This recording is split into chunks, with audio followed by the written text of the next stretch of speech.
Hi everyone, welcome to my channel. My name is Valentine, and this little video of mine I would like to share you guys my latest essay on a subject that has been very important for me for some time past.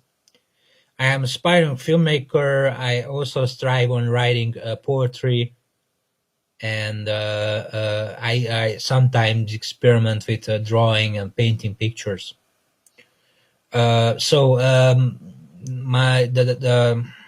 subject, the main subject of my essay is psychotherapy and art therapy in terms of the postmodern art form.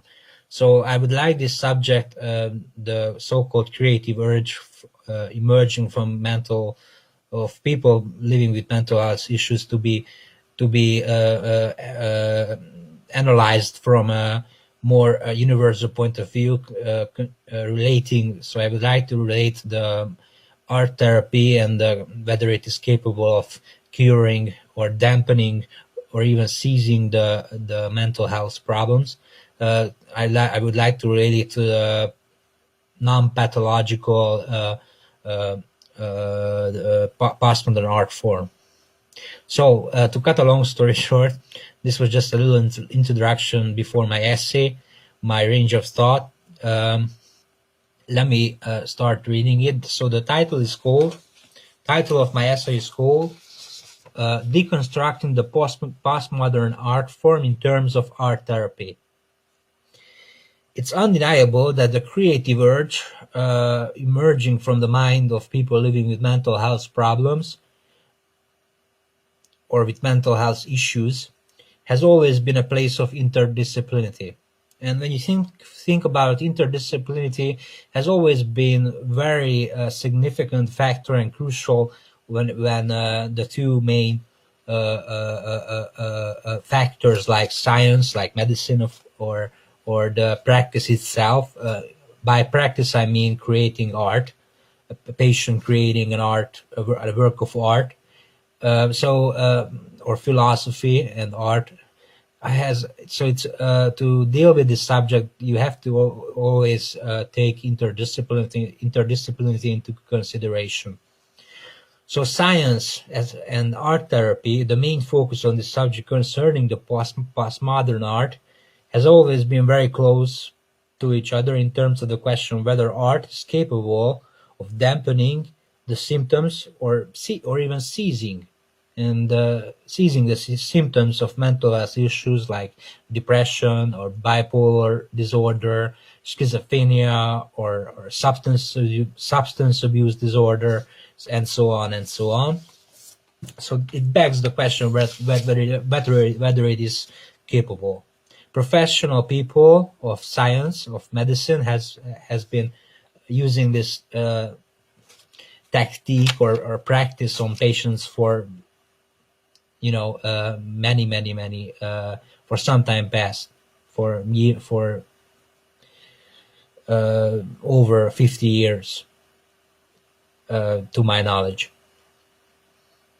It's evident and obvious recognition for one's mind, for your or my conscience, that art, and whether it be visual art like a bipolar or depressive patient drawing pictures, or whether it be poetry or just writing, in the style of a diary, can be very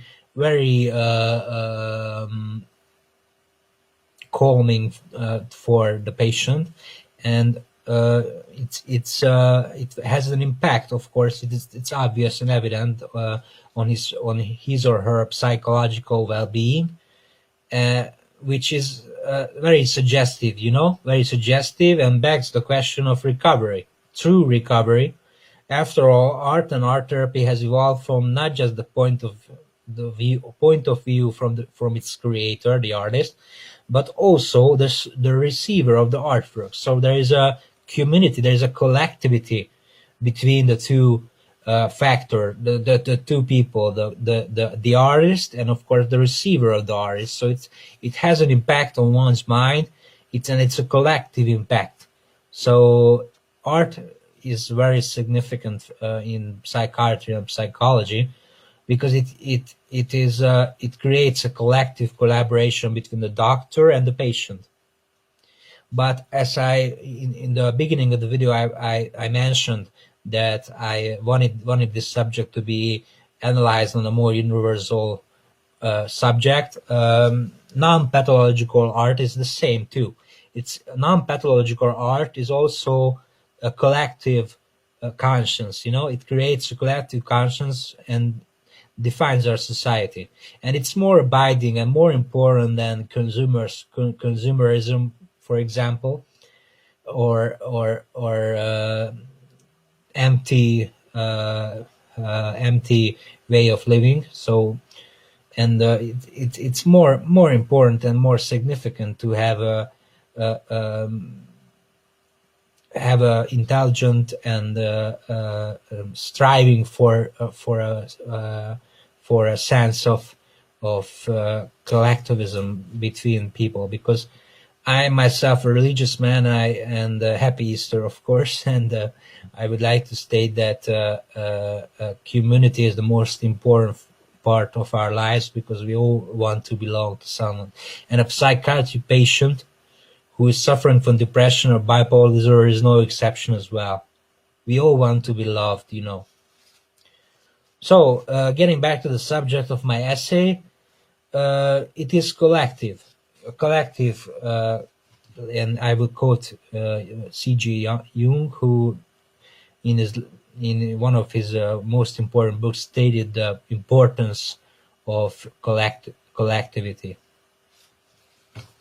But now, returning to the deconstruction of the postmodern, it's very crucial that the universal art theorists have been studying, not just the doctors, but also art theorists have been studying the work of Gadamer and hermeneutology. So hermeneutology became in the 20th century the most important way of understanding and receiving a work of art, and interpreting it, and giving an interpretation from it. So hermeneutology is a non-pathological way of understanding a painting, a poem, a novel, a sculpture, anything, that is a work of art.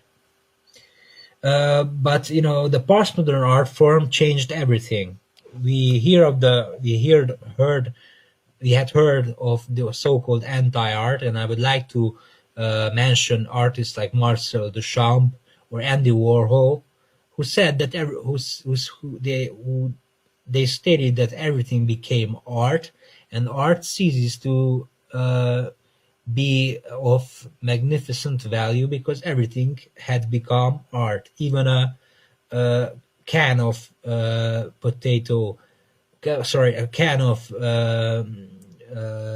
tomato soup, one of Warhol's famous artwork.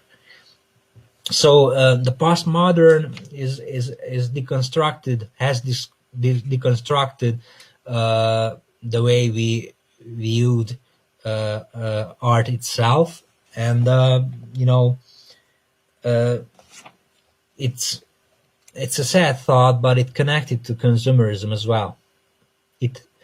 And that is something that I think, in my opinion, that is the conclusion of my video, that the postmodern art form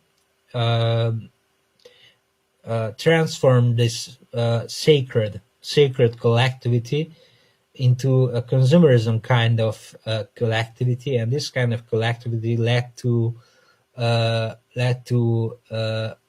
in my opinion, artworks that are not really that important, that significant or valuable.